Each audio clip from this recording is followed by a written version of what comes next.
Assalamualaikum warahmatullahi wabarakatuh. Bismillahirrahmanirrahim. Alhamdulillahi rabbil alamin. Wassalatu wassalamu ala ashrafil anbiya'i wal mursalin wa ala alihi wa sahbihi ajma'in, amma ba'du. Majelis guru Pondok Pesantren Darul Rahman, para wali kelas, wali asuh kelas 6 yang saya hormati, Bapak Ibu wali murid, para santri, anak-anakku kelas 6 yang saya banggakan.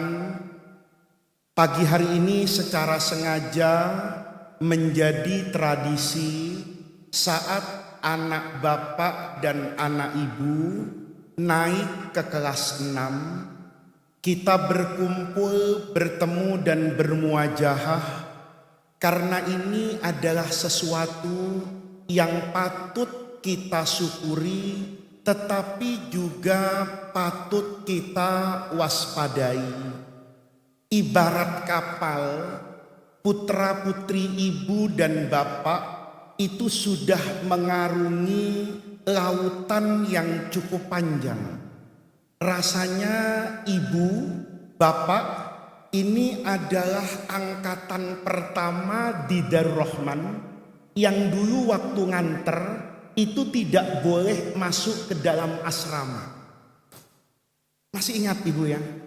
Rasanya hari-hari itu yang dulu mendatangkan air mata, hari ini mendatangkan perasaan bangga. Saya rasanya patut berterima kasih kepada angkatan anak bapak ibu yang membuat sunnatun hasanah, tradisi yang baik, masuk tanpa diantar oleh orang tua ke dalam asrama. Kemudian ibu masih ingat 6 bulan pertama tidak pernah bertemu secara langsung karena dibatasi oleh COVID-19. Jadi corona itu sejatinya tidak saja mendatangkan air mata duka, tapi mendatangkan pelajaran yang mungkin kemudian berharga untuk kita semua. Makanya dulu guru saya itu bilang, apapun yang kita hadapi dalam hidup ini, itu jangan gampang protes sama Allah. Man arafallaha, orang tuh kalau sudah sampai pada tingkatan arafa, makrifat, mengerti siapa Allah, itu azalat tuhmata. Tidak akan pernah lagi menuduh Allah, tidak pernah lagi berburuk sangka kepada Allah, dan dia nanti akan sadar. Man arafallaha azalat tuhmata wa qala, dia pasti berikrar di dalam hatinya, kullu fi'lihi, semua yang Allah berikan kepada kita pasti ada hikmahnya. Hikmahnya apa? Dulu di Darul Rahman ini setiap bulan boleh mudif. Setiap bulan, bahkan dulu di Senopati itu anak ibu, anak bapak, kalau dari Jabodetabek itu ada izin bulanan. Setiap bulan dulu Sabtu siang sampai Ahad sore itu boleh pulang. Tradisi itu rasanya sulit dihilangkan. Semuanya pasti menuntut mudif, semuanya pasti menuntut untuk boleh izin bulanan.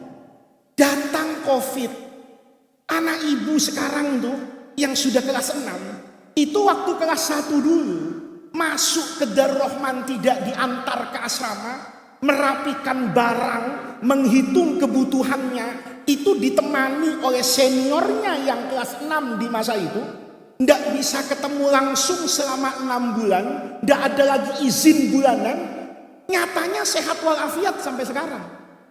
Tidak ada percobaan bunuh diri karena tidak bertemu dengan orang tua di kelas 1 dalam waktu 6 bulan. Itu anak bapak sama anak ibu, itu punya pahala yang besar kepada adik-adiknya yang sampai hari ini tradisi itu saya pakai. Kenapa? Ternyata dulu waktu COVID bisa, COVID-nya biarkan pergi, tapi kebaikan yang kita dapatkan itu tidak pergi. Maka saya apresiasi, ini kan wali santri yang dulu merelakan di belakang, anaknya diswab dulu, masih ingat? Ya, ibu berpisah di belakang itu, membiarkan punggung anaknya, tangan kecil yang dulu selalu ibu peluk, itu menghilang di balik jendela atau di balik dinding asrama. Saya tahu Bapak Ibu, pengorbanan itu tidak kecil, butuh keberanian yang luar biasa. Melepas anak di zaman COVID waktu itu, di saat semua orang sekolahnya balik ke rumah, Bapak Ibu anaknya justru didorong masuk ke pesantren dengan kesederhanaan, dengan keterbatasan. Itu sesuatu yang harus saya hargai, itu sesuatu yang saya perlu sekali hari ini untuk mengucapkan terima kasih kepada Bapak Ibu atas dukungannya lahir dan batin, sehingga sampai sekarang berapa kelas 6 sekarang? Jumlah total 500 berapa? 520 orang itu tetap bertahan. Ya tentu yang daftar waktu itu mungkin hampir 700-an. Yang gugur di tengah jalan itu pasti ada. Tapi 520 itu bersabar. Di saat ketiga itu guncangan masa pandemi itu luar biasa. Itu saya apresiasi. Maka perkumpulan pagi hari ini itu bukan saja saya ingin mengapresiasi, tapi ini juga perlu diwaspadai. Kadang-kadang sudah cukup sabar 5 tahun, itu ujiannya di kelas 6. Kadang-kadang bisa bertahan 5 tahun dari usia yang masih belia, ketika justru menjelang perpindahan masa kecil menjadi remaja yang hampir dewasa, itu ada tantangan tersendiri. Maka hari ini saya ingin kumpulkan para wali santri dan juga para santri anak-anak Bapak Ibu, agar kelak anak Bapak Ibu itu bisa istiqomah di jalan yang sangat mulia. Bayangkan Ibu, bayangkan Bapak, kalau dulu Bapak membayangkan anak Bapak masih kecil dulu, maka hari ini anak Bapak dan anak Ibu itu kalau sukses menjaga amanah, itu punya prestasi, punya ijazah, persaksian, itu yang tidak ada nilainya kelak di hadapan Allah Subhanahu wa Ta'ala. Ada orang bertanya kepada saya, siapa sejatinya orang yang berjihad di jalan Allah? Siapa sejatinya orang yang menjaga agama ini? Yang menjaga agama ini sejatinya itu anak Bapak Ibu kalau dia istiqomah benar di jalan ilmu. Kenapa?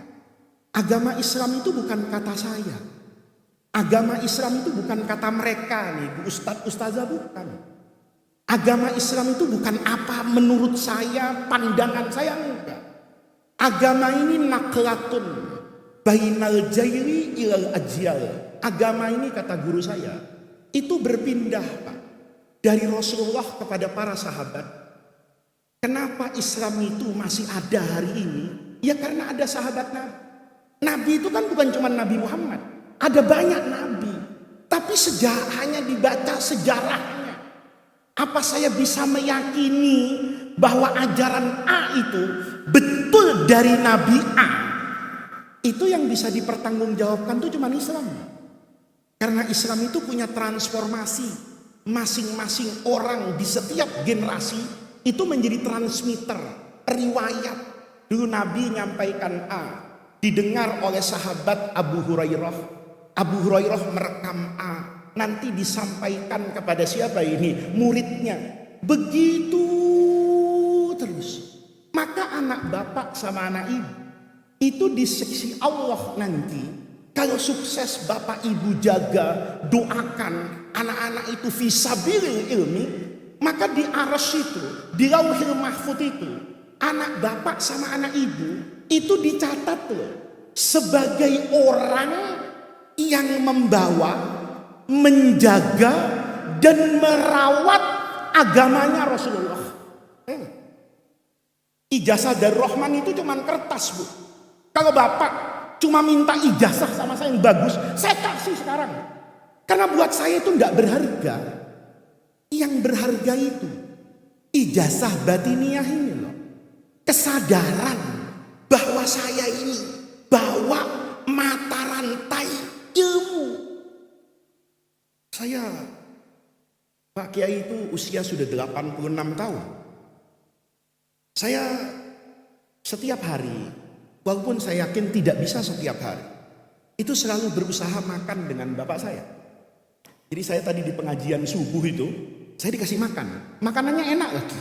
Saya tolak. Saya mau makan karena saya pikir ini sudah jam 7. Berarti ayah saya sudah mau bangun sebentar lagi. Saya makan. Kalau saya makan dengan ayah saya, itu saya suka berbincang-bincang dengan beliau. Terkait dengan masa lalu, bukan masa sekarang. Masa lalu itu saya sering bertanya. Dulu ayah saya tidak banyak cerita.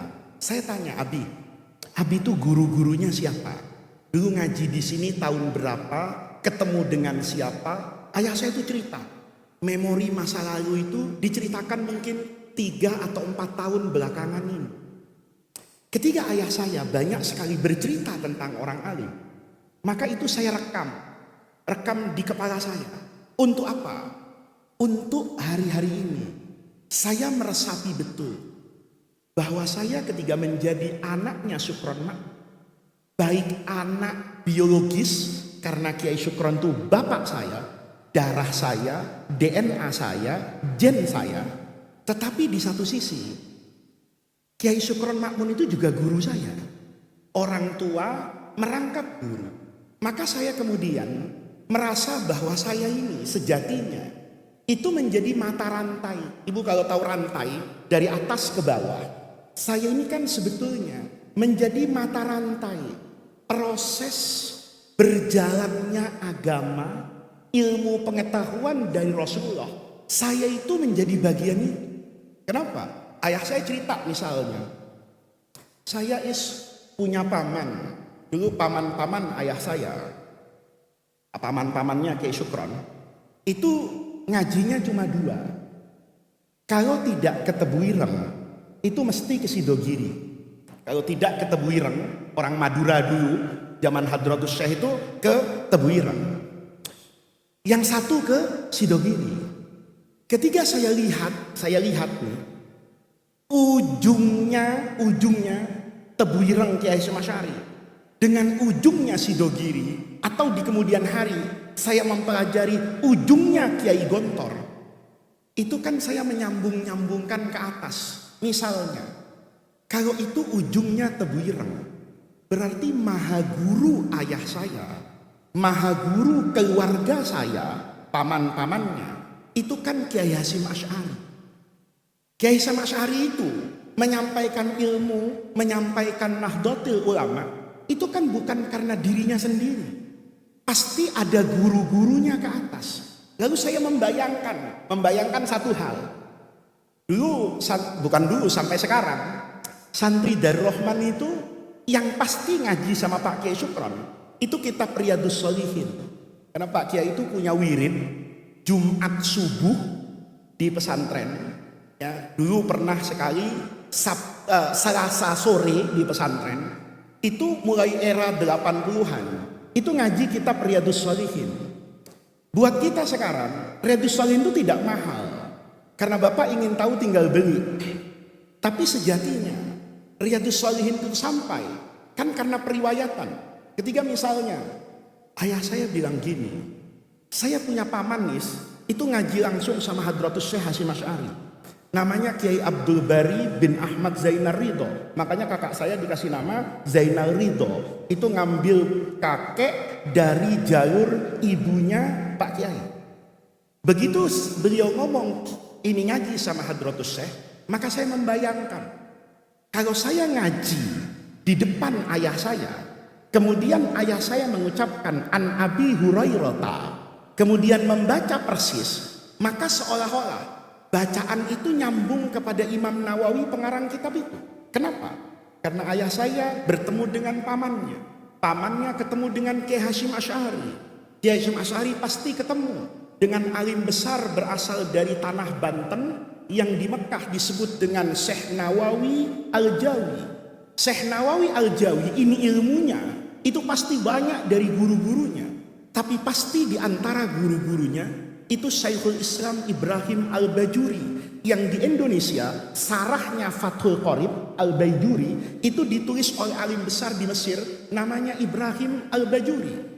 Syekh Ibrahim Al-Bajuri ini punya guru yang mensyarah kitab hikam namanya Syekh Abdullah Asy-Syarqawi. Syekh Abdullah Asy-Syarqawi ini berguru kepada gurunya namanya Muhammad Al-Hifni. Dia naik ke atas kepada gurunya Ahmad Al-Hulaifi. Dia naik kepada gurunya Ahmad Al-Basbisi. Naik ke atas kepada Imam Ali Az-Zayyati. Naik lagi ke atas ketemu dengan ulama yang namanya cukup populer, itu Imam Ibnu Hajar Al-Haythami. Ibnu Hajar Al-Haythami itu pasti berguru dengan pengarang kitab Fathul Wahab Syekhul Islam Zakaria Al-Ansori. Zakaria Al-Ansori ini berguru kepada dua orang hebat. Yang pertama Imam Jalaluddin Al-Mahalli yang tafsir Jalalain itu. Yang satunya adalah ahli hadis sekaligus faqih Syafi'i yang paling hebat, namanya Imam Ibnu Hajar Al-Asqalani. Dia pasti berguru kepada Imam Ahmad bin Abdurrahim Al-Iraqi. Dia berguru kepada ayahnya Abdurrahman Al-Iraqi dari alim besar namanya Sirajuddin Al-Bulqini, naik kepada Imam Ala Ibn Al-Attar, naik kepada Imam Nawawi. Saya membayangkan anak-anakku ya, kalau kita baca hadis ngaji bener sama Pak Kiai, besok kamu nih yang sekarang duduk main hadroh jadi ulama, maka kamu meriwayatkan itu tambahan dari saya. Kamu tinggal menyebutkan saya ngaji dari Muhammad Faiz an abihi an ammihi misalnya, terus ke atas nyambung Imam Nawawi. Berarti anak ibu nanti pada masa tertentu itu dicatat sebagai orang yang merawat, melestarikan dan menjaga hadis Rasulullah. Kira-kira ada nggak Bu? Ada nggak Pak? Karunia yang lebih besar dari itu. Kalau anak bapak nanti kelak jadi menteri, dicatat sama Allah. Tapi ada hisapnya. Maling APBN apa enggak? Kan gitu aja. Kalau anak bapak nih, anak ibu nih, jadi camat nanti, dicatat sama Allah. Jadi bupati, dicatat. Tapi ada hisapnya. Ini zalim, adil, mensejahterakan, bermanfaat atau apa? Tapi ketika anak ibu menjadi perawi kitab Riyadhus Shalihin, menceritakan itu, mengajarkan itu sepanjang masa, maka ibu nanti di akhirat itu tinggal GoFood pahala aja. Kalau nanti anak bapak, anak ibu mengajar sekian banyak orang dari hadis yang dijaga dari guru-gurunya seperti yang saya terangkan tadi, maka ibu tinggal bilang, malaikat, itu orang dapat Riyadhus Shalihin dengan hadis itu karena keberanian saya untuk melahirkan anak itu. Maka kata malaikat, jeritan ibu waktu mau mengeluarkan anak ibu dari rahim itu lebih mahal daripada pahalanya Riyadhus Shalihin. Kalau itu nanti bertemu dan menjadi kenyataan di alam akhirat, saya rasa kalau malaikat ngasih tawaran sama ibu, Bu, anak ibu kayak begitu tapi ada syaratnya, hartanya saya ambil semua. Yakin bapak ibu pasti akan merelakan hartanya diambil semua, asal predikat itu nempel sama anak bapak dan anak ibu. Jadi saya ingin katakan, anak-anak kita itu kita rawat. Bukan sekedar karena kepantasan dia sekolah. Bukan karena kepantasan dia harus S1. Bukan. Tapi karena pertama tanggung jawab moral kepada Rasulullah. Yang kedua, karena kita ini tidak cukup untuk masuk surga dengan diri kita sendiri, itu tidak cukup. Kita tidak akan pernah tahu. Mungkin keringat yang menetes dari punggung bapak bekerja untuk anak bapak. Mungkin kesabaran ibu menghadapi permintaan anak di pesantren yang tidak ada habisnya. Saya tahu kan. Baju, sendal, kaos kaki, jilbab, uang. Ibu kadang-kadang anak nih mintanya tidak punya perasaan. Kayak ibunya itu gudang uang, begitu kan. Tapi kita kan tidak pernah tahu. Boleh jadi karena itu ibu-ibu lebih memilih mengirimkan uang untuk anaknya daripada menjaga kemulusan pipi dengan skincare. Itu boleh jadi kita tidak akan pernah tahu.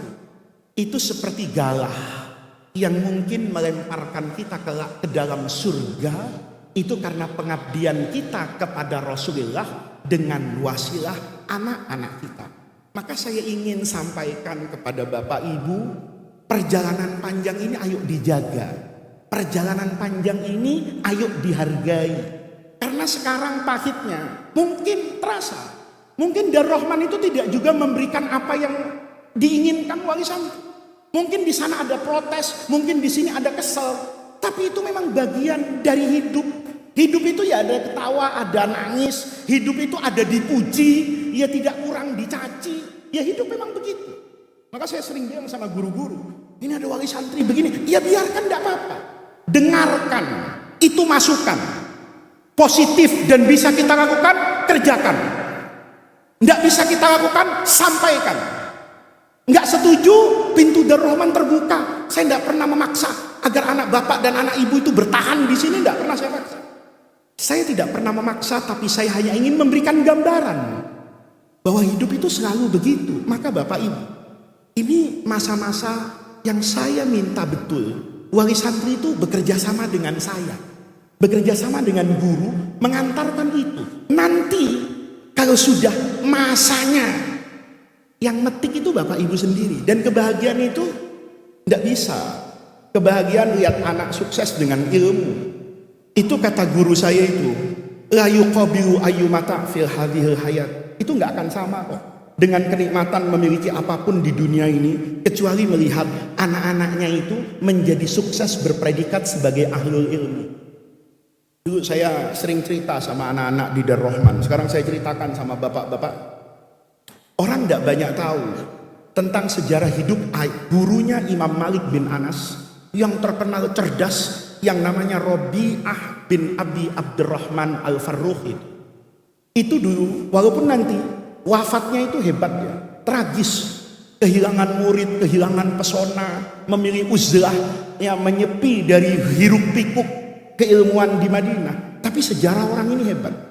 Robi'ah ini lahir dari orang tua yang sangat luar biasa. Ayahnya Farruh ini itu seorang panglima perang di masa kejayaan Islam Bani Umayyah di Damaskus. Ibunya Suhailah itu kembangnya Madinah, bukan kembang Depok ya, bukan kembang Jakarta. Ini kembangnya Madinah. Perempuan paling cantik pak di Madinah. Maka banyak sekali anak muda itu yang naksir.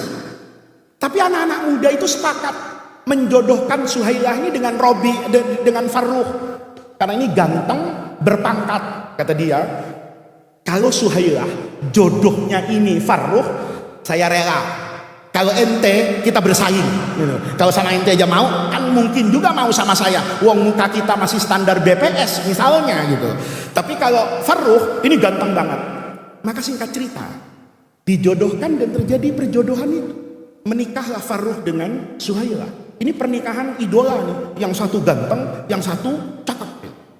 Nikah di tempat yang sekarang di Madinah. Kalau bapak ibu nanti mungkin bisa ziarah umroh, mudah-mudahan, amin. Ya, itu ada tempat di Madinah namanya Wadi Aqiq, di dekat Masjid Qiblatain.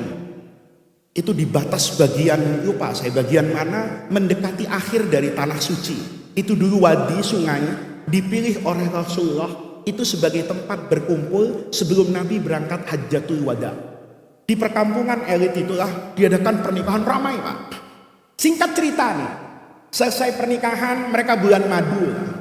Tengah-tengah bulan madu, merpati pos dari Damaskus itu datang ke rumahnya Farruh, bawa pesan raja. Kata khalifah, kamu datang ke Damaskus sekarang. Ada hal yang sangat penting. Begitu surat saya sampai, berangkat ke Damaskus. Berangkat. Ditinggal istrinya nih, izin. Ini masih pengantin, masih bulan madu nih bu, belum bulan pahit. Ya, ini bulan madu nih, masih 1 bulan pertama. Dia bilang, Dinda, saya dipanggil sama khalifah, ini suratnya, saya wajib untuk datang ke sana. Sedih muka istrinya, kok baru nikah kok udah ditinggal. Kata suaminya, tidak apa-apa Dinda, saya pergi ini paling lama 3 bulan. Nanti dia tidak pernah tahu bahwa 3 bulan itu akan berubah menjadi 30 tahun Pak. 3 bulan. Ini istri yang sayang sama istrinya, suami sayang sama istrinya. ATM-nya diserahkan semua. Kalau suami ibu kan pergi nggak begitu, ada ATM yang dibacain waja'alna min baini aidihim saddan, biar nggak ketahuan oleh istrinya. Ini enggak, semua hartanya 27.000 dinar. Ini orang kaya. 27.000 dirham atau dinar, saya lupa riwayat itu. Sudah lama saya dengar dari guru saya. Itu diserahkan sama istrinya. Ini uang, Dinda. Ini terbuka. Ini saya kan bagaimanapun mau pergi ke Damaskus. Ya bisa hidup, bisa mati. Ya kalau di jalan saya ada apa-apa, maka harta saya ini ya semuanya. Saya paling lama usahakan 3 minggu balik, tapi janji Dinda, paling lama 3 bulan. Ini uang, semua kekayaan hidup saya, ini tolong dijaga. Pesan saya cuma satu, jangan gunakan harta ini kecuali untuk sesuatu yang bisa mendatangkan kebahagiaan buat kita kelak di akhirat. Berangkat nih. Pelukannya gimana nggak usah saya ceritakan, ibu nonton film India lebih bagus imajinasinya ya. Ini berpelukan nih, pengantin baru nih pergi. Begitu sampai di Damaskus, ini Farruh diperintah untuk jalan ke Asia Selatan itu, ke Asia Tengah, yang kelak nanti melahirkan ulama-ulama hebat kayak Imam Bukhari, Imam Muslim itu. Kata Khalifah, banyak sekali orang itu yang tertarik untuk masuk ke dalam Islam di Asia Tengah, di Azerbaijan, di Uzbekistan. Tapi persoalannya, penguasanya itu zolim-zolim, tidak membiarkan mereka berpindah dari agama paganisme yang menyembah barang kepada agama tauhid. Kata Farruh, apa tugas saya? Kamu amankan ke sana, bukan untuk berperang, tapi kalau mereka tidak memberi kebebasan kepada rakyatnya untuk beribadah kepada Allah, kamu tumpas. Siap, berangkat. Kirim surat ke Suhailah. Pulangnya dipending. Ya, kayaknya saya butuh waktu kira-kira setahun. Yang sabar ya. Istrinya kan nggak bisa balas, kan nggak punya Samsung, ya kan nggak ada WhatsApp zaman itu. Ya, mau pakai merpati pos kan suaminya pindah-pindah, merpatinya bingung nanti, loh kemana orangnya nggak ada. Jadi Suhailah itu cuman menerima konfirmasi negatif aja, ngasih tahu suaminya burung itu diterbangkan ke Madinah, pokoknya saya berangkat. Suhailah di Madinah itu ternyata hamil. Dulu kan tidak ada tes pack, ya nggak ada tes pack. Kalau sekarang kan ada tes pack. Orang dulu tuh tahu hamil itu perlu pemastian waktu, nggak cuman karena mual masuk angin, tapi dia butuh waktu nih. Oh nggak haid sekali belum tentu hamil. Tapi setelah beberapa bulan Suhailah itu merasakan kalau dia apa ini hamil cantik ditinggal suami. Maka buaya-buaya darat tuh banyak di Madinah. Nggak semua orang Madinah itu orang soleh, gitu loh. Ya, Ustadz Ismail juga kalau ada di Madinah waktu itu mungkin ngelirik ini orang cakep, statusnya nggak jelas kan, suaminya nggak ada, tapi ini gimana? Maka mulai goda, Suhailah, suamimu tuh perang, mati kayaknya. Terus ya kalau mati abang siap dah, ya kan? Memang kutunggu jandamu kok dari dulu, gitu loh. Itu Suhailah itu contoh istri yang punya visi ke depan. Dia kesampingkan semua bisikan itu. Bahkan kelak dia korbankan masa mudanya.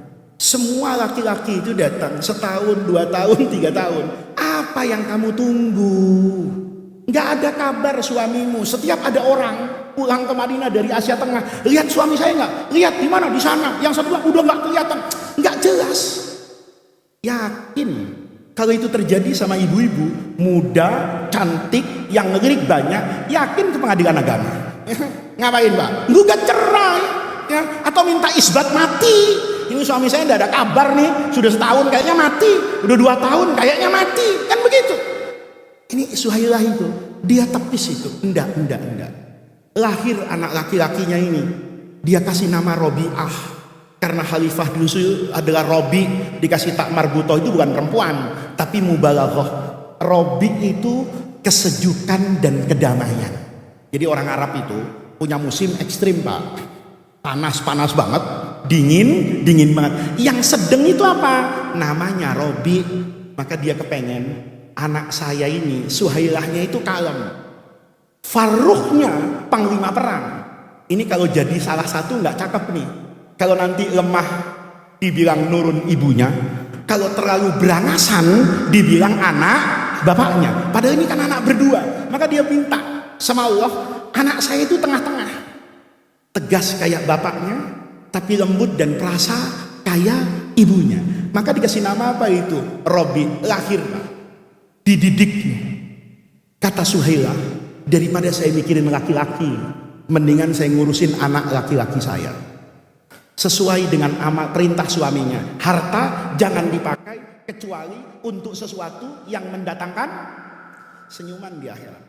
Maka uangnya itu dihabisin untuk nyekolahkan anak. Karena nyekolahkan anak dulu itu biayanya mahal.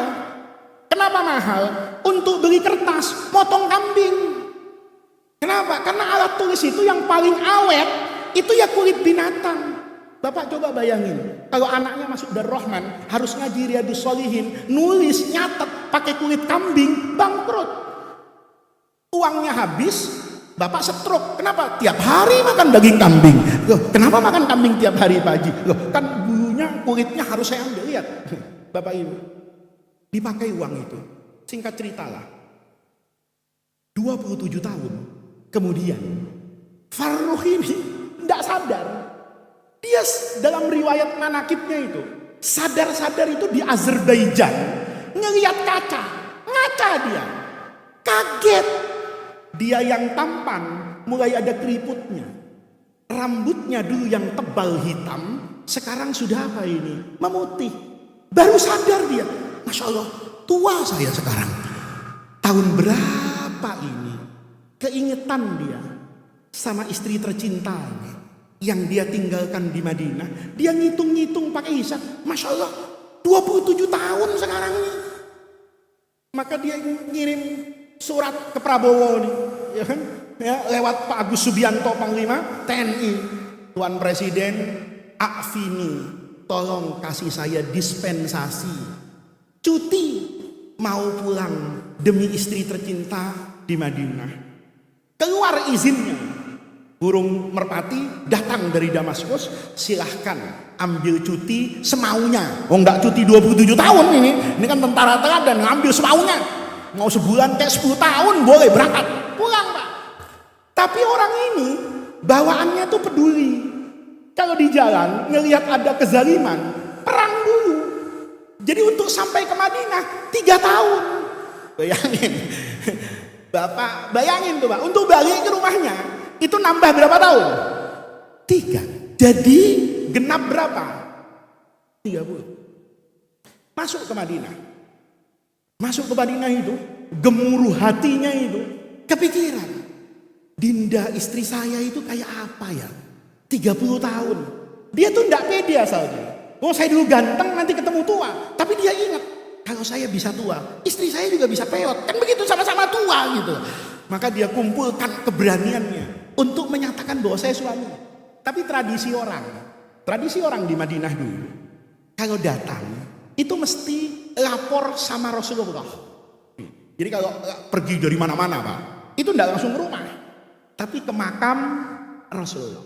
Maka seperti tradisi itu, dia masuk ke makam Rasulullah ini, salam sama Rasul, assalamualaikum ayuhan Nabi, assalamualaikum ya Rasulullah, kepada Abu Bakar, Umar.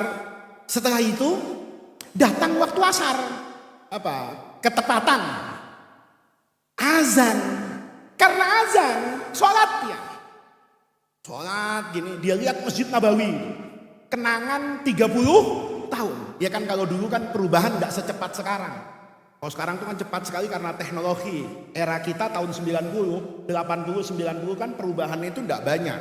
Maka dia lihat masjid ini gak banyak berubah. Seperti 30 tahun lalu saya tinggalkan. Selesai sholat, aneh nih kata dia nih, ini yang berubah.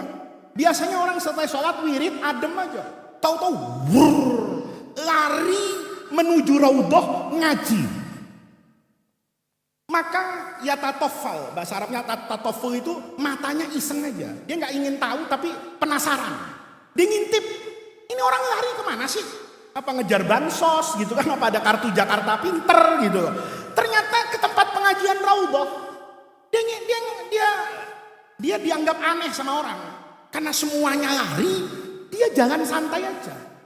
Maka dia penasaran, dia tarik orang itu yang lari itu. Ada apa lari? Natasadaku fi majlisi Rabi'ah.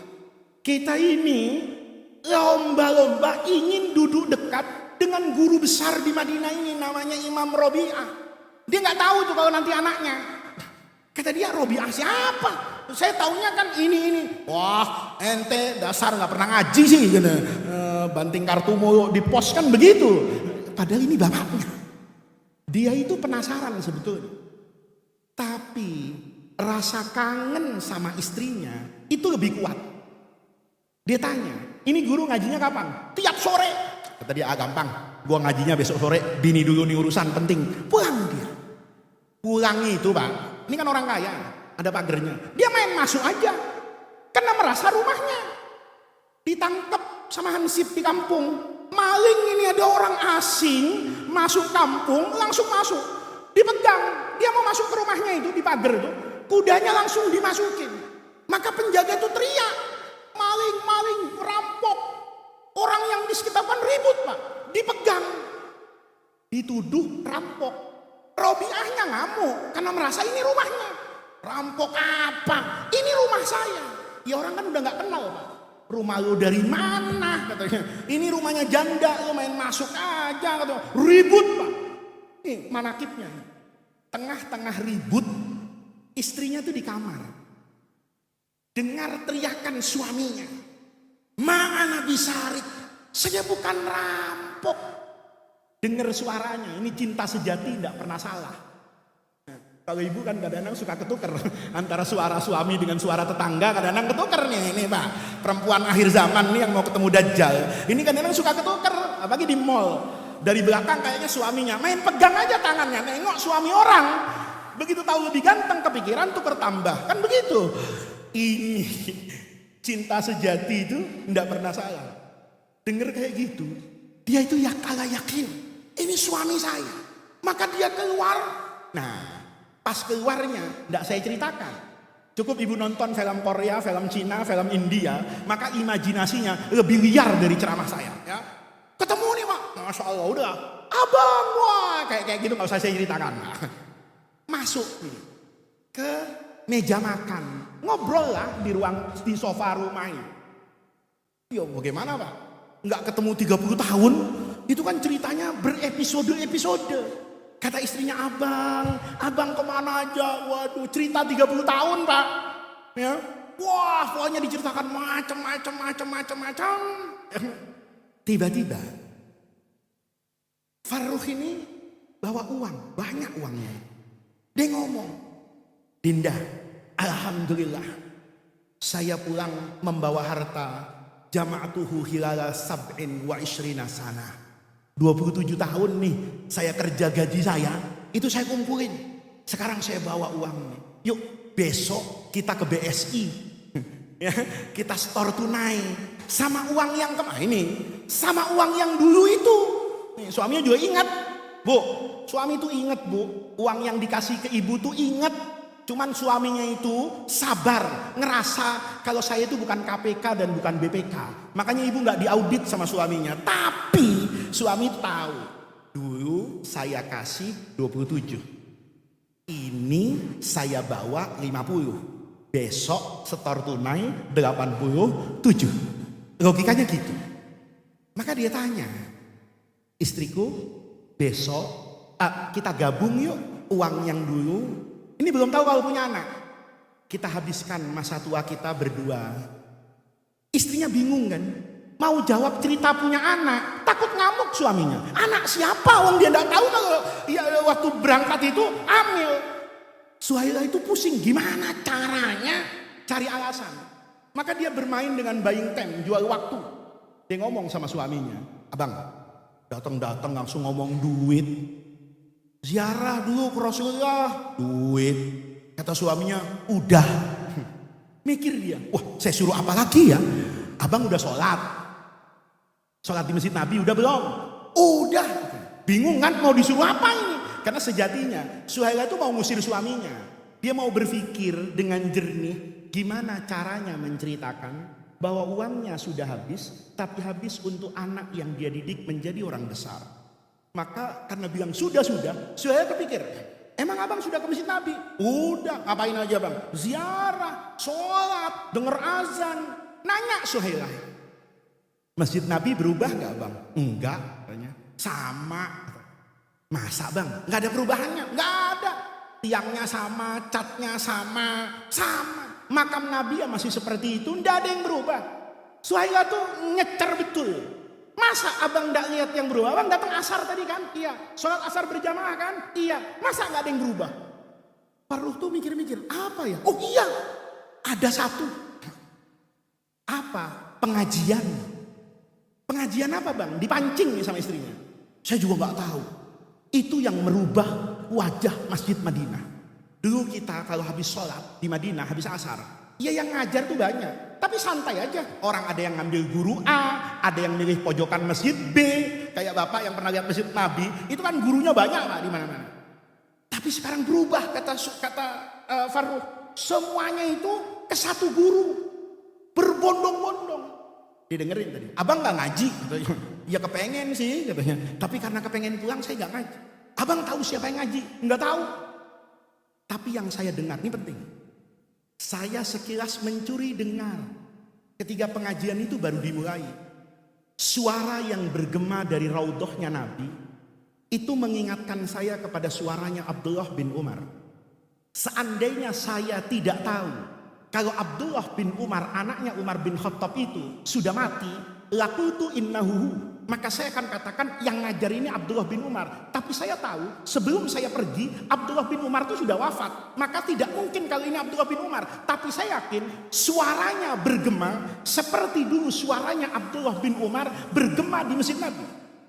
Dan kata Farruh, dulu itu suaranya Ibnu Umar digemari kalau ngajar itu karena asbah, mirip banget dengan suara dan intonasi Rasulullah kalau ngajar. Pengen denger kayak gitu, kayak dapat peluru. Oh gitu bang ya. Jadi gurunya hebat. Masih muda, suaranya yang bergema, berwibawa, muda orangnya, tapi saya yakin tua ilmunya. Dipancing sama Suhailah ini. Iya ya bang ya, pasti orang tuanya bahagia punya anak kayak gitu. Kata Farruh, iya gak usah ngomong gitulah istriku. Kita sudah takdirnya gak punya anak. Abang sudah tua, kamu juga sudah tua. Kalau kamu hamil, kan dokternya malah takut. Ya kan ada nenek-nenek umur 50 tahun, 60 tahun, tahu-tahu melahirkan.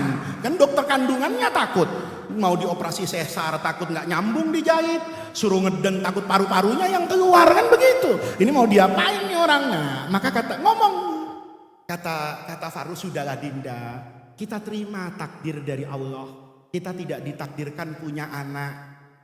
Apalagi bisa mendidik, itu pasti didikan orang tua yang luar biasa. Melahirkan anak kayak dipancing sama Suhailah. Bang, kalau boleh berandai-andai, seandainya Allah tuh ngomong sama kita, kalian berdua bisa punya anak seperti anak itu. Kata Allah, berani bayar berapa? Misalnya nih, Jibril bisa kita ajak kerjasama. Jibril, bisa gak bini gua hamil, langsung lahir, anaknya pinter kayak gitu. Udahlah, kita deal berapa? 1 miliar, 2 miliar? Sudah ngomong gitu. Abang, seandainya lau ada binas zaman, kalau waktu bisa kita putar balik kembali ke masa 30 tahun yang lalu. Allah takdirkan kita punya anak dan anak itu besarnya seperti yang di masjid. Abang mau bayar berapa? Kata Farruh, berapa aja saya bayar. Suhailah dapat peluru nih, umpan tajam, tinggal digolin ke gawang. Karena suaminya bilang berapa saja saya bayar. Maka Suhailah nyeletuk. Bagaimana bang? Kalau malaikat bilang tarifnya 27.000 dinar, yang abang sisakan dulu buat saya. Farruhnya ngomong jangan 27. Bahkan seandainya malaikat berkata tukarannya adalah jiwa dan ragamu, jangankan harta saya, kalau itu harus ditukar oleh nyawa saya siap asal punya anak kayak begitu. Ceritanya enggak saya terusin. Ya, biar ibu membayangkan imajinasi masing-masing. Siapa tahu kan bisa diketik jadi naskah, kan bisa di sinetron ini bu, berjilid-jilid ini. Ya. Intinya nanti Farruh itu bahagia sekali. Begitu tahu yang ngajar itu adalah anak. Jadi semua orang hebat tuh begitu bu, nangis dulu. Ya, ibu alhamdulillah kan tidak ditinggal suaminya 27 tahun. Kalau ditinggal pun saya yakin suami ibu tidak balik kayak Robiah, kayak Farruh, pasti udah kawin di mana-mana. Ya kan? Ini ibu bersyukur membesarkan anak masih dengan suami, dengan suasana yang normal. Maka saya minta kesyukuran ini tolong dijaga. Ini tidak sampai setahun Pak. Kita Hafqatul Wada depan kapan? Bulan apa? Bulan Hafqatul Wada 2026, bulan apa? Juni. Sekarang sudah bulan apa? Agustus, September, Oktober, November, Desember, Januari, Februari, Maret, April, Mei, Juni. 11 bulan. Saya minta kerjasama yang baik. Kerjasama lahiriah, kerjasama batinnya. Batinnya doakan anak ibu. Ya, Pak. Kalau sujud itu bayangin anaknya. Kalau Rabbana atina fid dunya hasanah, bayangin anaknya. Kalau Rabbana atina min ladunka rahmah wa hayyi' lana min amrina rasyada. Bayangin anaknya. Anak saya ya Allah di pondok tinggal 11 bulan. Mudahkan jalannya. Nanti setelah dari pondok bukakan petunjuk jalan. Anzilna munzalan mubarakan wa anta khairun munzilin. Disiplinnya ditingkatkan. Kalau nengok itu jangan ditanya uangnya kurangnya apa. Kamu hari ini melanggar berapa nak? Ya, sholat subuhnya gimana? Ngajinya itu yang ditanya. Ini yang ditanya sepatu yang dikirim kemarin masih ada nggak? Nah, kalau hilang innalillahi wa inna ilaihi raji'un. Tapi kalau anaknya, anu bu kemarin nggak ngaji 3 kali, tapi nggak ketahuan kan? Ya udah nggak apa-apa. Coba lihat, sayang. Ya sepatu jangan hilang, tapi ngaji juga jangan bolos gitu. Nah ini dijaga setahun ke depan ini. Saya mohon betul, ini anak-anak yang berharga banget. Kalau bukan mereka anak-anak ibu, lalu siapa yang nanti meneruskan Pak Kiai Syukro, meneruskan ulama? Kan Allah enggak pernah nitipin ilmu cuman buat Muhammad Faiz tuh enggak. Anak bapak seperti apapun hari ini, itu punya kesempatan yang sama untuk menjadi orang yang bahkan jauh lebih hebat dari saya. Syaratnya apa? Usaha. Saya jadi kayak gini depan bapak, itu karena saya lahir duluan dari anak bapak. Kalau anak bapak lahir duluan dari saya, dibalik, saya yang dengerin anak bapak. Allah tuh enggak pernah nitipkan, oh ilmu saya titipkan sama Habib, enggak ada. Ilmu saya titipkan sama kiai, enggak ada. Ilmu saya titipkan sama laki-laki, enggak ada. Ilmu itu biar perempuan Allah titipkan. Guru paling agungnya Imam Syafi'i itu perempuan. Orang Mesir bilang nafisatul ilmi, saking hebatnya keilmuan Sayyidah Nafisah. Itu dibilang sama orang Mesir tuh nafisatul ilmi. Itu Imam Syafi'i berguru, ngajar, ngaji, minta doa. Padahal gendernya perempuan. Saya punya guru, Profesor Dr. Huzaimah. Itu orang Indonesia pertama, alumni Al-Khairat. Orang Indonesia pertama di era 80-an. Yang dapat gelar doktor fikih perbandingan mazhab dari Al-Azhar itu Bu Huzaimah. Sebangku semeja sama saya di NU, sebangku semeja sama saya di Majelis Ulama, itu berdebat ilmu. Beliau tidak jarang menang. Yang laki-laki itu cuman modal ngotot. Begitu adu usul fikih kayak layangan ditebang itu. Alim betul, perempuan. Karena Allah itu tidak pernah menitipkan ilmu itu pada golongan tertentu. Oh kalau anak kiai pasti jadi kiai, belum tentu. Anak Habib juga kalau cuma modal hidung, serbanan, enggak ngaji, saya terbuka, saya cinta sama Habib. Tapi Habib yang berharga itu Habib yang menjaga tradisinya Rasulullah. Nabi itu mukjizatnya dengan ilmu, dengan Quran, dengan akhlak. Maka ilmu akhlak apa itu? Enggak ada. Hanya untuk anak kiai, hanya untuk Gus, hanya untuk Habib, untuk laki, enggak ada. Semua punya kesempatan. Dan kesempatan itu sekarang ada di tangan anak bapak dan anak ibu. Begitu ibu gunakan kesempatan yang baik itu, ibu enggak pernah tahu. Imam Ahmad bin Hambal, ibunya, Itu waktu kecil, waktu bayi itu masih kecil. Itu ibunya gendong Imam Ahmad ke semua masjid di Baghdad. Karena Baghdad itu gudangnya ilmu. Ini perempuan miskin, perempuan desa, tidak punya apa-apa. Anaknya itu digendong tiap pengajian. Jadi kalau ada pengajian, anaknya itu digendong. Nanti habis pengajian, minta barokah dari guru-guru yang ngajar. Tanpa si ibu ini tahu. Nanti bayi yang kecil dia gendong dari satu majelis ke majelis, dari satu meja, dari satu masjid ke masjid lain. Itu kelak di kemudian hari orang-orang yang dulu mendoakan barokah duduk bersimpuh di depan Imam Ahmad yang dulu ketika bayi cuma digendong sama ibunya. Ibunya tidak pernah tahu kalau bayi yang dia lahirkan setelah 9 bulan, bayi yang dia gendong di masa kecil itu akan jadi orang hebat, tidak pernah tahu. Ibunya Imam Syafi'i tidak pernah tahu kalau anak yang dia lahirkan dengan air mata di tempat yang asing di Gaza, yang dia gendong balik dari Palestina ke Mekah ribuan kilometer, itu kelak jadi orang hebat, tidak ada yang tahu. Maka bapak itu bercita-cita, Pak. Ibu tuh bercita-cita.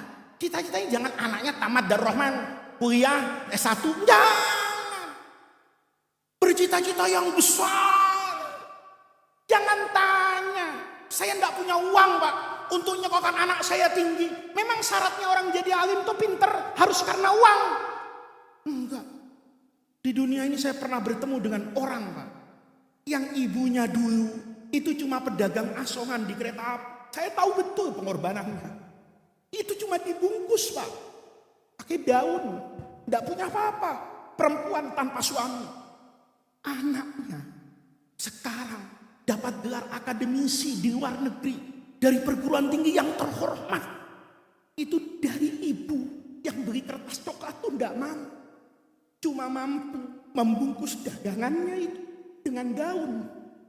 Tapi bisa melahirkan anak dan membesarkan anak yang seperti itu. Itu tamparan buat saya.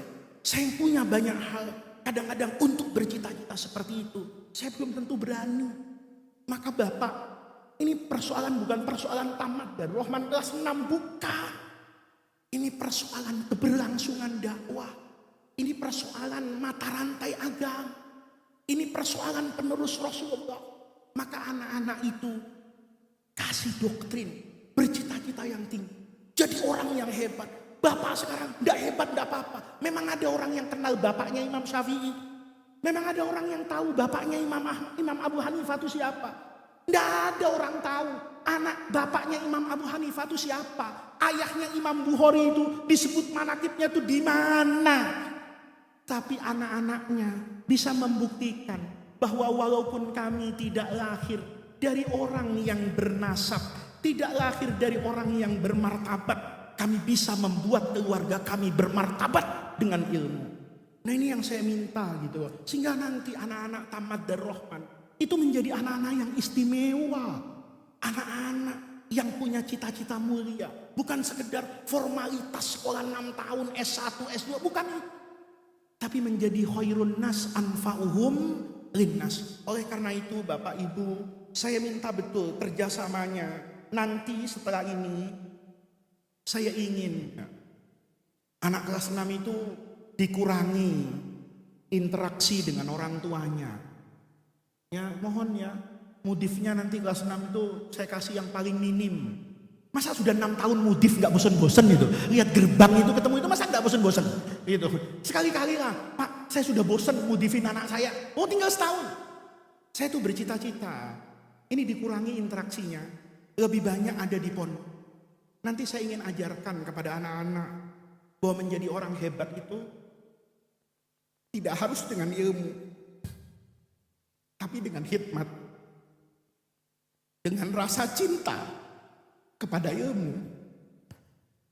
Saya pernah bertemu dengan banyak orang yang hari ini rasanya banyak memberikan warna dalam hidup, tapi mereka tidak hanya bermodal ilmu, tapi ketundukan dan pengabdian kepada ilmu dan kepada guru. Itu Bapak yang sejatinya membedakan pendidikan ini dengan sekolah. Kalau ini hilang, maka pesantren itu hilang. Kalau ini hilang, tradisi sanad keilmuan pesantren itu hilang. Rugi, mendingan tarik anak bapak dari pondok sekarang. Sekolahkan aja di luar. Yang bisa ketemu dengan bapak ibu setiap hari. Yang selalu hanya berpikir kurikulum tanpa pernah peduli dengan relasi yang baik antara murid dengan guru. Ini yang boleh saya ceritakan kepada bapak ibu.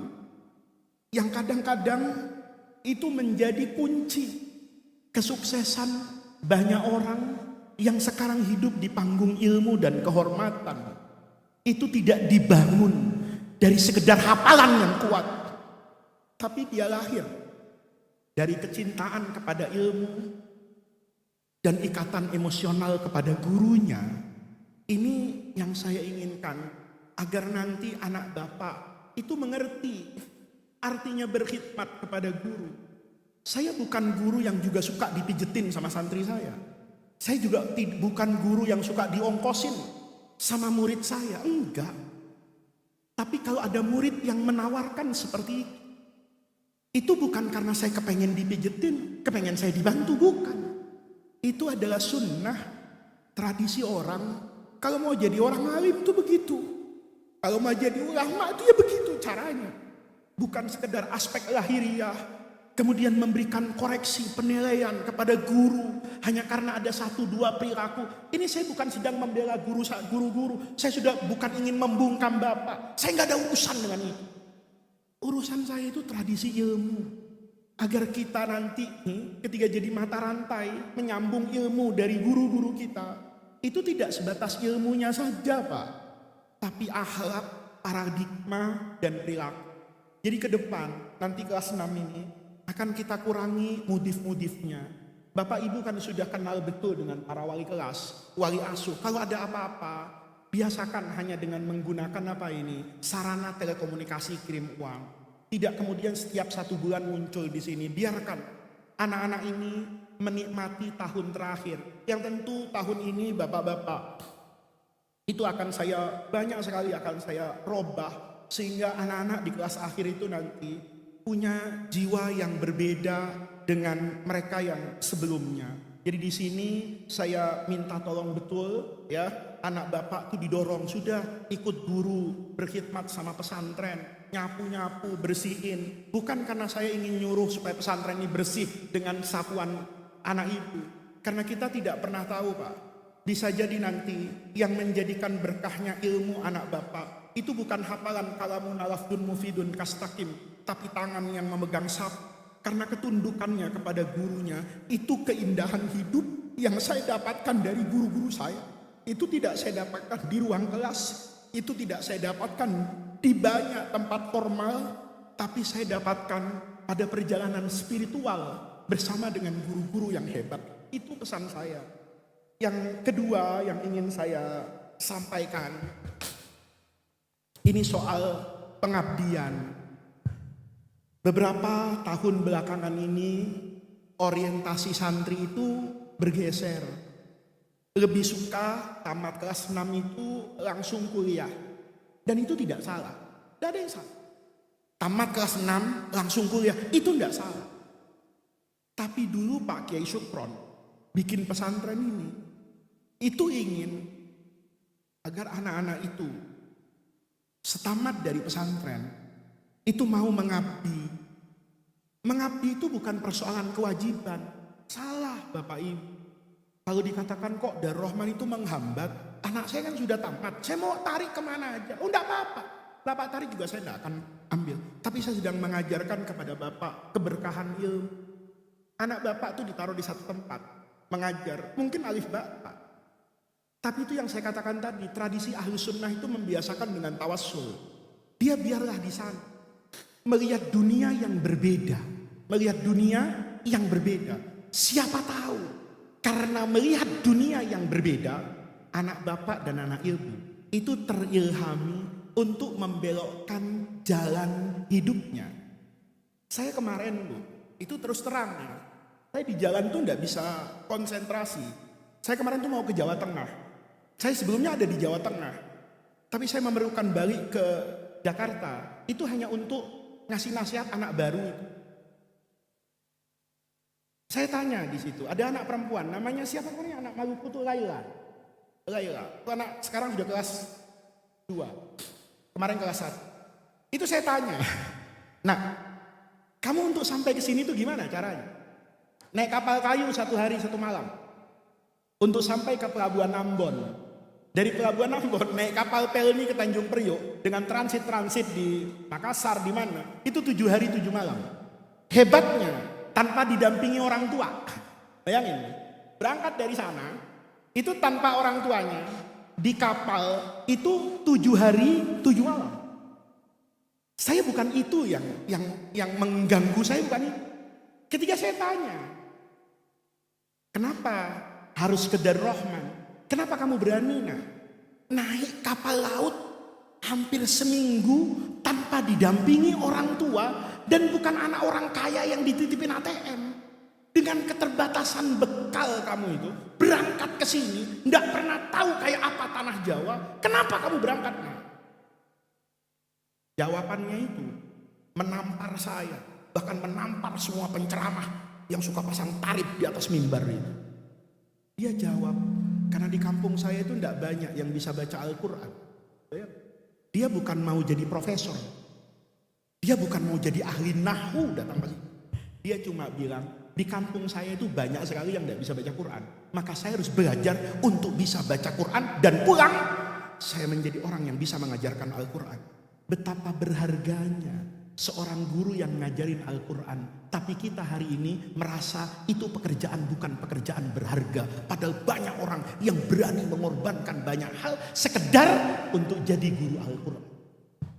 Itu yang saya mau dari generasi kelas 6. Itu melihat dunia yang berbeda. Maka saya minta yang akan datang, Bapak Ibu, sebelum melakukan tindakan apapun, perencanaan masa depan anak bapak dan anak ibu, coba tanya sama ustazahnya, coba tanya, Ustaz, anak saya ini kalau tahun depan langsung kuliah gimana?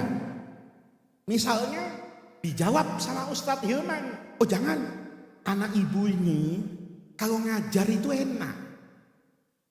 Anak ibu ini kalau sama adik-adiknya itu sabar. Coba biar dia membuka dunia matanya itu, dunia yang lebih luas. Tahun depan ada satu sekolah minta guru dengan spesifikasi A, B, C, D. Dan saya lihat ini kriteria ada di anak bapak ibu. Kalau anak bapak ini setahun di sana, itu bisa memberi makna yang luar biasa buat kehidupannya. Jadi ini yang ingin saya sampaikan. Pertama, tentang pengabdian yang akan datang. Yang kedua, untuk menunjang itu, anak bapak ini jumlahnya 520 totalnya. Di Darrohman itu ada tradisi namanya amaliyatut tadris, praktek ngajar. Dulu Maidah di Darrohman, praktek mengajar itu 1 bulan selesai. Mungkin gak sampai, karena santrinya cuma 100. Ini 520. Maka saya berpikir gitu, kenapa anak bapak dan anak ibu ini tidak saya latih semenjak jadi santri pergi ke tempat jauh. Tahun ini saya sudah ngomong sama Bupati Pulau Seribu, sama Kepala Kantor Kemenak Pulau Seribu, sama Ketua Pengurus Cabang Nahdlatul Ulama di Pulau Seribu untuk mendata madrasah, masjid, masyarakat yang anak bapak dan anak ibu. Tapi saya tetap nih minta izin, karena ini naik kapal takut tenggelam. Bukan nakut-nakutin, takut tenggelam. Ya, kalau tenggelam ya tapi kan gak apa-apa. Terus masuk ikan kan siapa tahu jadi Nabi Yunus, dimuntahin anak ibu, tahu-tahu jadi wali ke-10 kan bisa jadi. Nah tahun depan nih Bu ya, anak-anak bapak dan ibu kalau tidak ada halangan, ada nanti yang praktek mengajarnya itu saya taruh ke Pulau Seribu. Nih, ya, nggak lama sih, 2 minggu di sana, biar terbiasa gimana sabunan pakai air laut tuh gimana gitu ya. Ya, Gimana rasanya ya ngelihat angin yang kencang, kalau malam tidak ada apa-apa, syukur-syukur listriknya mati gitu loh. Supaya melatih diri, hidup itu bukan cuman Jakarta, ada tempat lain. Kalau kamu bisa eksis di itu, cepat jadi kiai. Kamu kalau di pulau kan cepat jadi kiai. Saingannya lumba-lumba, ikan paus, paling bandeng sama tongkol, kan cepat kamu jadi kiai. Kalau di Jagakarsa kamu jadi kiai berat, saingannya saya. Kamu khutbah di masjid, ayuhan nas ittaqullah. Saya datang sama Pak Kiai, kan turun tangannya. Kalau kamu ayuhan nas ittaqullah, saya protes dari bawah, anta tattaqillah, bukan saya, kan begitu. Nah, tapi kalau kamu di pulau enggak ada saingan. Itu saya ingin mengajarkan, itu sebabnya. Ada anak ibu yang kelas 4 kemarin. Kelas 4 apa? Taman mini kelas berapa? Yang ke taman mini kelas berapa? Nah, kelas 4. Sekarang, ini Bu, saya mohon maaf nih. Ya. Tugas saya itu memperbaiki negara pada apa yang saya mampu. Saya bukan orang yang suka teriak-teriak di mimbar. Rusaknya A, rusaknya B, enggak. Yang saya suka, kalau negeri ini rusak, saya perbaikinya gimana? Itu yang paling penting. Ngapain? Nyalain orang. Teriak-teriak di atas mimbar itu manfaatnya sejauh mana aja? Ya dapat pemimpin ya nggak beda jauh. Negeri ini ya seperti ini. Padahal sudah teriak-teriak, tenggorokan sudah mau putus setiap malam maulid sama Isra Mi'raj. Ya, protes kepada pemerintah sering, orang juga tidak menjadi dekat dengan Rasulullah.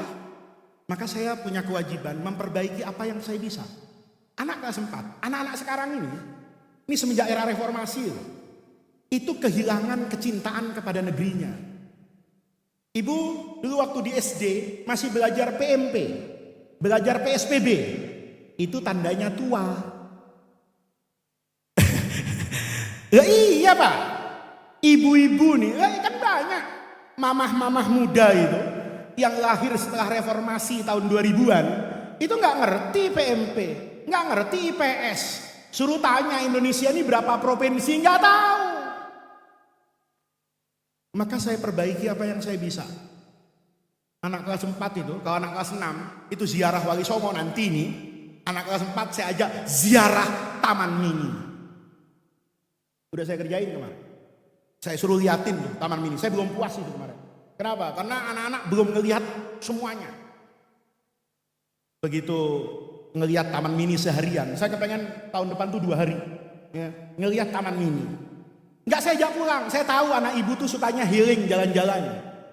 Saya telepon kepala kantor Kemenak itu di Jakarta, asrama haji Pondok Gede itu kan nganggur. Iya, kamu cepet nggak masuk surga kata saya. Ya syukur-syukur pangkatnya nanti naik di kementerian. Apa itu Gus?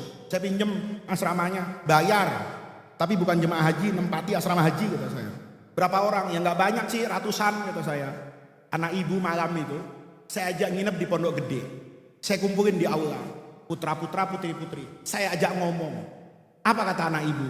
Saya nggak tahu kalau Indonesia itu luas. Terus saya nanti punya cita-cita mau ke Kalimantan. Ternyata Kalimantan itu indah, luas, dekat Malaysia, dekat Brunei, bisa wisata ke luar negeri pakai mobil. Saya bilang kamu baru tahu. Iya, cita-citamu saya catat. Ingat ya, kamu sekarang mimpi. Belajar di Ar-Rahman, bukan sekedar belajar, tapi belajar untuk mewujudkan mimpimu. Ya iya Pak, Jakarta udah penuh, ya kan? Kalau anak bapak nanti bisa pindah ke Kalimantan, di IKN itu belum ada pesantren Pak. Tahu-tahu anak bapak di situ bikin pesantren, masya Allah, itu pesantren pertama di IKN punya santri, kan bapak bangga. No, anak gua kiai, padahal bapak bukan kiai, tapi karena punya anak jadi kiai, mendadak kiai. Bapak nih kalau punya anak jadi kiai, bikin pesantren. Bapak ini enggak kiai, tapi kalau ada acara kayak gini, bapak otomatis jadi kiai. Kenapa? Anaknya kiai, masa biangnya enggak kiai? Dapat Pak, Kiai Haji honoris causa. Ya nih, orang yang enggak pernah jadi kiai, langsung Al-Mukarram, Kiai Haji. Saya sering begitu Pak. Saya bisikin, bapakmu kapan ngaji kata saya. Ya karena kan ini murid saya. Bapakmu kapan ngaji kok jadi kiai? Kan enggak enak Gus, saya dipanggil kiai, masa babe enggak dipanggil kiai? Oh, jadi kiai kehormatan kata saya. Oh iya, Kiai honoris causa kata saya. Jadi kiai. Saya bisikin sama anaknya. ajarin bapaknya doa. Kenapa? Ntar acara pondok yang ceramah kamu, doa penutup Al Mukarrom Kiai Honoris Causa bapak saya. Bapak kan mendadak kiai, di foto kemana-mana. Alhamdulillah gue sekarang jadi kiai di IKN. Temen bapak di pasar minggu kaget, kiai dari mana? Ini kan temen gue. Kalau malam banting kartu minum kopi di pos ansip. Itu gara-gara anaknya punya cita. Lah saya ngomong begini bu, karena sekarang tuh nggak ada kangen. Kalau dulu ibu kangen sama anaknya tuh masuk akal. Dulu anak Darrohman tuh kalau udah anak Sumatera, itu kalau dapat surat, masya Allah, suratnya tuh ditaruh di kelas bu, dibaca tiap hari. Surat udah sebulan itu dibaca. Bang, baca apa? Surat dari ibu, masya Allah. Ini tanggalnya udah sebulan lalu, tapi indah betul. Karena dia nggak bisa lihat ibunya. Sekarang anak ibu sekolah di Amerika, nggak ada kangennya. Pakai apa? WhatsApp. Nah, lagi ngapain nak? Lagi makan burger mami, kan gitu kan? Di mana? Di Manhattan dong. Emang di Bojong Sari, kan begitu. Coba. Video call tuh mah, lihat nih Amerika, bule semua, nggak kayak mama tempatnya, buluk semua kan gitu. Hilang nggak kangennya? Lalu untuk apa? Sekarang takut dengan batasan tempat. Sarananya udah berubah, maka anak bapak, anak ibu itu dorong kayak gitu. Ya, jadi nanti ini akan ada. Saya sedang nego, tapi kalau jauh-jauh, saya hanya ingin mengatakan siapa yang mau bapaknya bisa cariin ongkos, nah berangkat. Ada di Jambi, saya sering ke Lampung. Lampung itu masya Allah pesantrennya banyak banget. Kesempatan tuh jadi kiai itu besar sekali.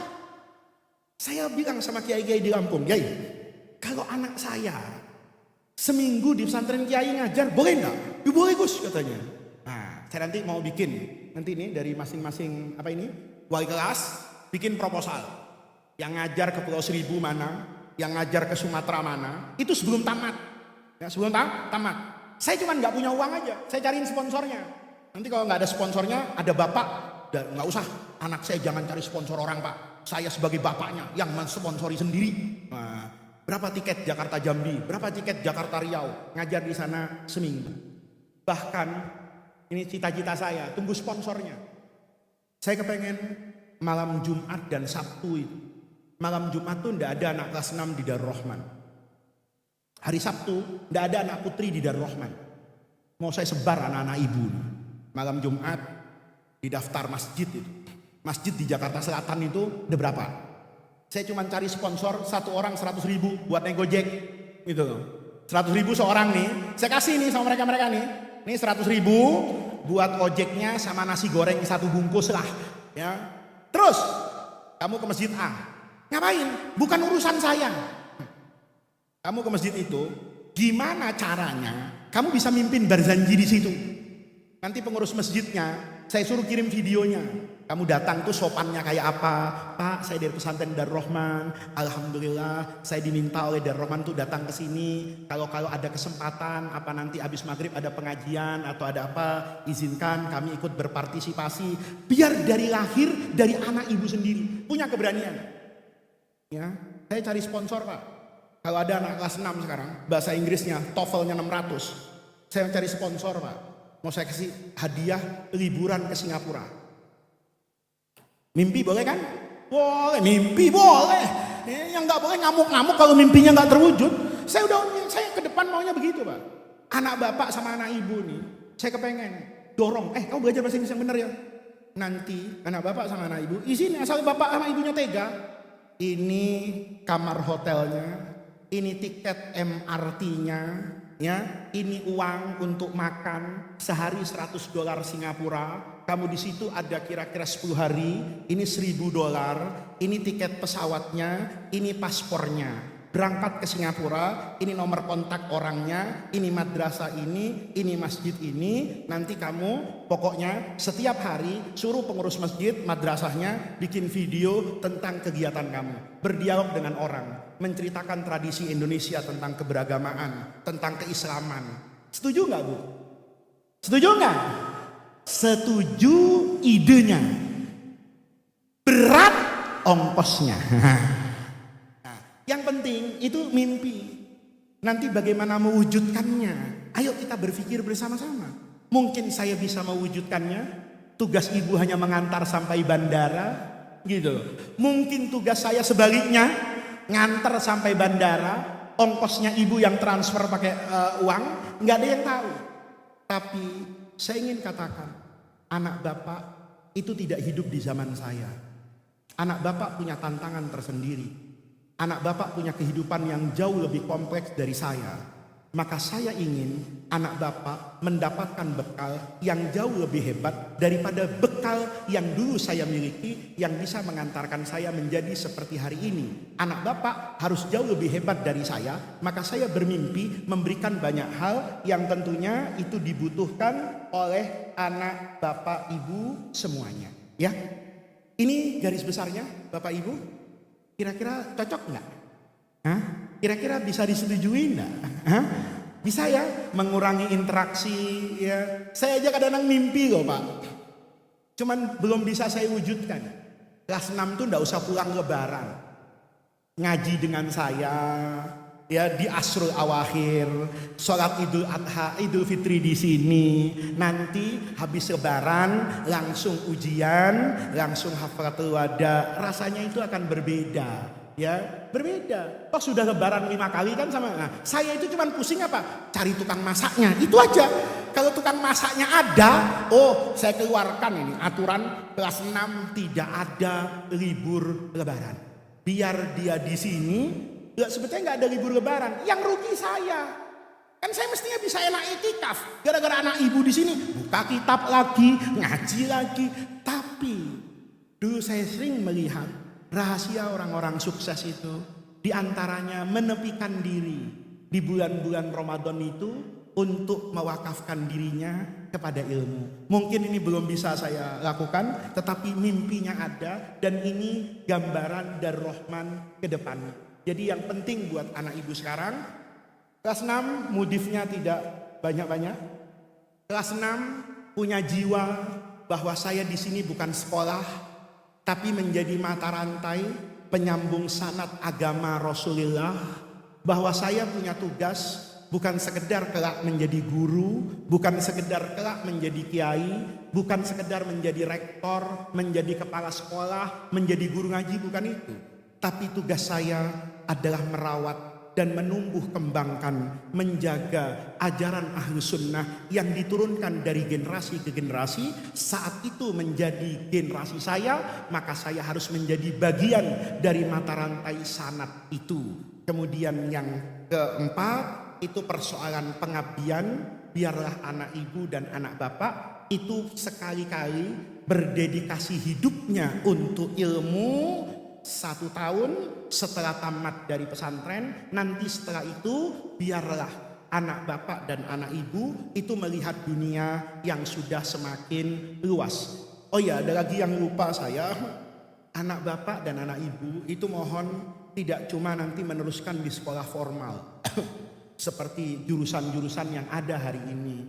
Saya berharap anak bapak, anak ibu yang punya badan bagus, punya fisik bagus, sekali-kali jadi polisi, sekali-kali jadi tentara.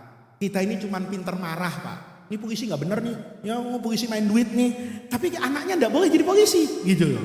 Nah, polisi yang nggak bener, sebentar lagi selesai Pak. Seiring kemajuan zaman, tilang elektronik, kan sudah mulai. Kita melanggar, sudah tidak bertemu dengan polisi, bertemu dengan sistem. Berarti ini pelan-pelan akan terjaga. Negeri ini akan menjadi lebih baik. Transaksi sekarang sudah banyak tidak cash. Boleh jadi ketika nanti tilangnya pakai QRIS, itu kan mengurangi kesempatan untuk melakukan penyalahgunaan jabatan. Kita butuh, jadi sekarang sudah ada anak-anak dari Rahman di Brimob di mana-mana, yang belum ada angkatan udara kayak. Ya, nah bapak, anak bapak nih, saya nanti tolong, ya nanti akan ada surat resmi dari wali kelasnya. Jadi kalau nanti ada anak bapak yang saya lirik karena tinggi badannya, terus badannya itu saya pegang kayak singkong, ya bukan kayak pisang. Kok kayak pisang nggak usah lah, suruh belajar Fathul Mu'in aja lah. Tapi kalau saya pegang, ini orang kok betisnya kayak tiang listrik kata saya, keras betul. Nah, nanti akan ada surat. Bagaimana seandainya diusahakan dari sekarang itu masuk ke polisi? Apa maksud? Atau tentara? Apa maksud saya? Nanti Sabtu sore saya mau kirim anak bapak ke Polsek Jagakarsa. Suruh ngapain? Baris. Suruh ngapain? Lari. Suruh ngapain? Bawa beras. Kan latihan gitu loh. Maksud saya, nanti malam dia ngantuk tuh, nggak ikut nggak apa-apa. Kenapa? Dia tidak didesain oleh Allah untuk jadi kiai. Desain dia untuk jadi tentara. Jadi nanti, ini Darul Rahman namanya mempersiapkan masa depan. Satu hari enak kan? Kalau kumpul alumni yang satu jenderal. Kan gagah Darul Rahman, jenderal, ya kan, punya pangkat kan, punya jabatan kan, punya ini itu, ada anak yatim, beresin uangnya, siap Gus, katanya. Dia tinggal telepon koleganya itu, guru saya butuh uang untuk anak yatim, aman. Nanti ada yang jadi tentara, ada yang jadi macam-macam. Nah ini saya harapkan Bapak Ibu juga melakukan kerjasama yang baik, ya. Itu rasanya yang ingin saya sampaikan, ya. Bapak Ibu terima kasih atas kehadirannya, atas komitmennya. Saya juga mohon maaf kalau ada tutur kata yang tidak pantas, ada perilaku yang selama 5 tahun belakangan ini tidak memenuhi ekspektasi dan harapan kita semua. Kita semua tentu berjanji, berikrar untuk memperbaiki ini ke arah yang lebih baik, menyongsong Darul Rahman yang selalu berkembang, Darul Rahman yang selalu mengikuti zaman. Ya, kita bekerja sama, mudah-mudahan dengan itu semua nanti anak bapak dan anak ibu bisa meraih cita-cita, bisa menggapai masa depan bukan saja yang lebih baik dari generasi hari ini, tetapi masa depan yang selalu ada dalam rahmat dan ridho Allah Subhanahu wa Ta'ala. Mudah-mudahan Allah Subhanahu wa Ta'ala senantiasa membersamai kita semua di jalan panjang kehidupan ini, meridhoi amal ibadah kita, menyayangi kita semua, memudahkan semua urusan kita agar kita bisa menjadi orang tua yang baik, agar kalian bisa menjadi anak-anak yang baik, dan pesantren ini bisa tetap berdiri kokoh sebagai manaratan min manaratil ilmi, sebagai maqalan min ma'akilil bayan wal iman. Ala hadhihin niyah wa ala kulli niyatin sholihah. Wa ila hadratin Nabiil Mustafa Muhammadir Rasulillahi Al-Fatihah. A'udzu billahi minasyaitonir rajim. Bismillahirrahmanirrahim. Alhamdulillahi rabbil alamin arrahmanir rahim maliki yaumiddin. Iyyaka na'budu wa iyyaka nasta'in ihdinas siratal mustaqim. Siratal ladzina an'amta 'alaihim ghairil maghdubi 'alaihim waladdallin. Amin. Allahumma bihaqqil Fatihah wa bisirril Fatihah wa bi karomatil Fatihah wa bi mu'jizatil Fatihah wa bi jahi man unzilat alaihil Fatihah. Ya farijal hammi ya kashifal ghammi ya man li abdihi yaghfir wa yarham. Allahumma inna nas'aluka wa natawajjahu ilaika bi jahi nabiyyika Muhammadin sallallahu alaihi wasallam nabiyyir rahmah. Ya Muhammad ya nabiyyir rahmah, inna tawajjahna bika ila rabbina fi qada'i hawaijina birahmatika ya arhamar rahimin. Ya arhamar rahimina irhamna, ya arhamar rahimina irhamna, ya arhamar rahimina irhamna, ya arhamar rahimina irhamna, ya arhamar rahimina irhamna, ya arhamar rahimina irhamna, ya arhamar rahimina irhamna. Rabbana atina min ladunka rahmah wa hayyi lana min amrina rasyada. Rabbana atina min ladunka rahmah wa hayyi lana min amrina rasyada, wa hayyi lana min amrina rasyada, wa hayyi lana min amrina rasyada. Rabbana atina fid dunya hasanah wa fil akhirati hasanatan wa qina adzabannar. Subhana rabbika rabbil izzati amma yasifun wa salamun alal mursalina walhamdulillahi rabbil alamin. Wallahul muwaffiq ila aqwamit thariq. Wassalamualaikum warahmatullahi wabarakatuh.